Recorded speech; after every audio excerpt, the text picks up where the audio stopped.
Karma means action, but it is certainly not limited to action. Action creates reaction. Reaction is also action. So karma is action, reaction, interaction. But just as well, thought, feeling, desire is action, is karma, has the power to create. This must be very clear. Sometimes people say, well, I wanted to do this bad thing, but I didn't do it. Well, of course, better not to do. But the thought alone already creates karma. So, that is how karma can be defined. And it is very important to first understand about reincarnation before really studying karma, because without reincarnation the story of karma just doesn't seem to be correct. Karma means, as you sow, so you shall reap.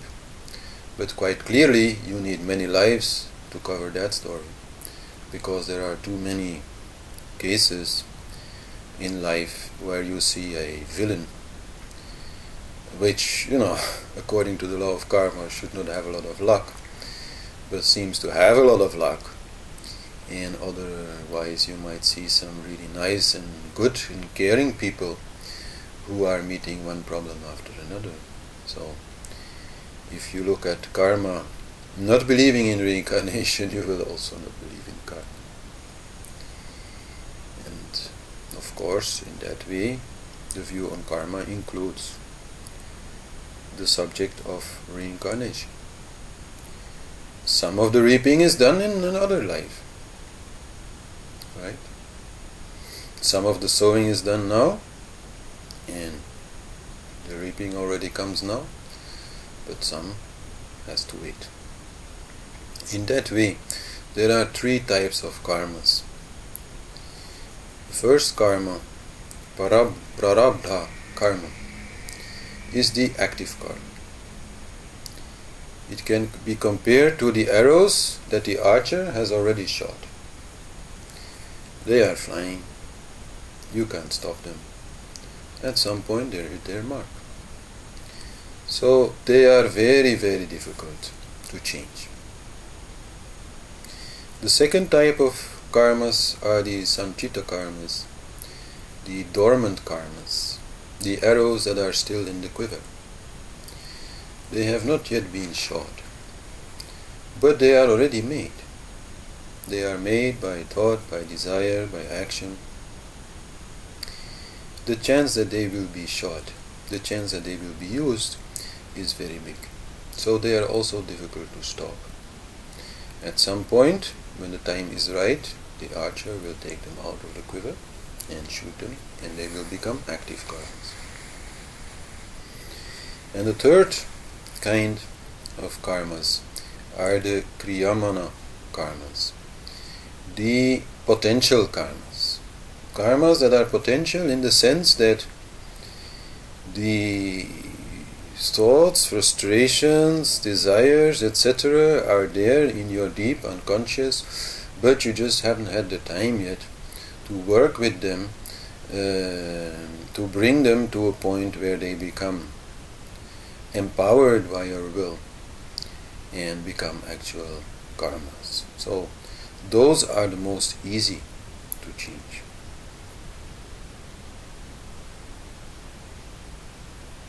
When I was explaining before about primary and secondary karmas, then they're also very clear.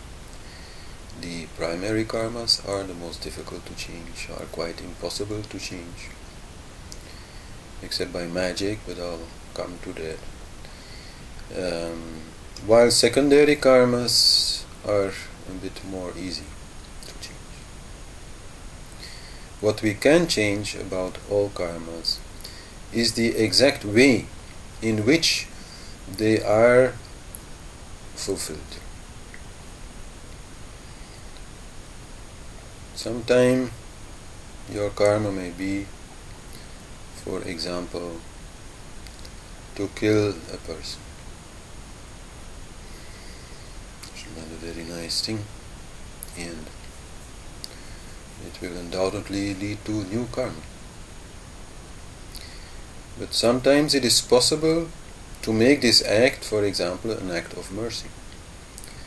When this person is already dying, having a lot of pain, and then, the shot that kills him is a blessing, which will create much less karma, maybe not create any karma, if both are agreed that it is the best thing to do. So, to change how karma manifests is a way to deal with the active karmas and the karmas that are waiting there in the quiver. That is possible.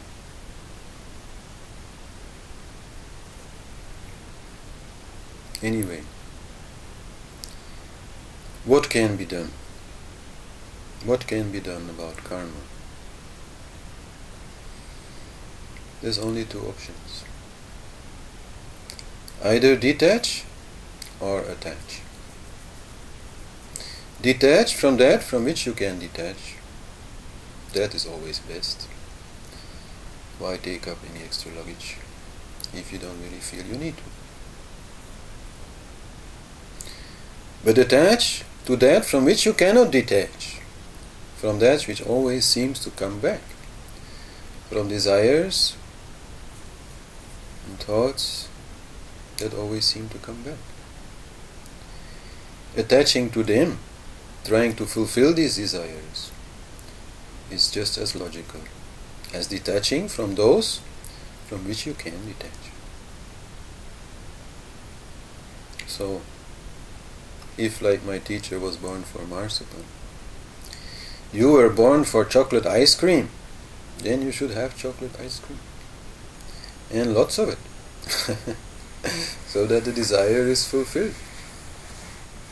You can imagine you are a very poor boy in some poor country who never had any chocolate ice cream, but on the way to school he would look through the window of the ice cream shop, and there would always be, these huge cups of chocolate ice cream. For this boy, this chocolate ice cream, became a lot more than just chocolate ice cream. It became, a dream of chocolate ice cream. Much better than the actual chocolate ice cream. It became like nirvana for that boy. So it is very well possible that this boy then in his next life returned in a position, in a family, in a situation where he could have chocolate ice cream as much as he wants. So he should have it, so that the dream becomes less. Because, if for the very first time in your life you have it, it's maybe like a big miracle. But after, many times, it becomes much less. So in that way, the desire can be gone. Of course, chocolate ice cream is not a very good example. It's a desire very much belonging to the second chakra, sensory desire. And as we move on, fulfilling more and more desires, we come to understand how fleeting is the happiness that this fulfillment brings. So we start looking for a happiness that is less fleeting, more strong, more deep. So automatically we'll move into the desires of the higher chakras until we go into a more spiritual way of living and start experiencing the bliss of the self. And nothing can beat Ananda. Once you know Ananda, then all other desires become not very interesting.